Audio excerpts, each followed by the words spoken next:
Greenwood at one time was a giant place. 40 plus blocks was owned, operated by African Americans. Everything was rich in Tulsa. It was the oil capital of the world. This was money, money, money, money. It became known as Black Wall Street. We didn't need to go across the tracks. They hated the prosperity. Dick Rowland was accused of attacking a white lady in the elevator. The white people thought it was only right for this black boy to get hung who had done no crime. And they were going to try to lynch him that night. We pose a threat, and you have to do something about it because you can't imagine black people doing things on their own. They were not going to let that boy get hung. Fight broke out. And like one guy told me, man, we almost had him. He said, we had him. Until they started coming around with them airplanes and dropping Molotov cocktails and on Standpipe Hill, and they had the machine guns. He said, man, we couldn't compete with that.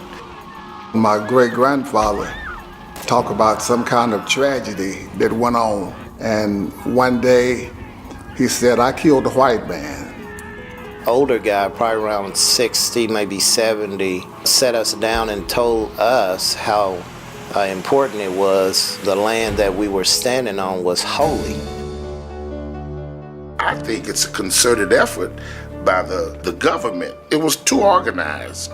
We actually rebuilt after that. What stands out when you think of Greenwood is community. Greenwood was a full city for black people. So I remember the businesses. I remember that we didn't have to go out of our neighborhood for anything. They call it urban renewal, but we call it urban removal. They wanted to break up the concentration of areas, so they built freeways. And everything was closed up. It was destroyed once again by the government.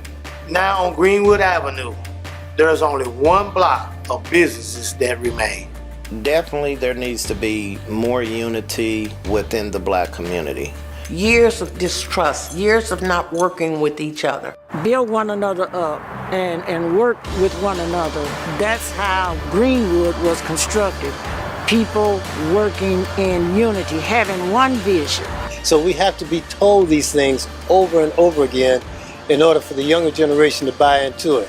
And if that doesn't happen, they won't buy into it, and it'll be a lost thing forever.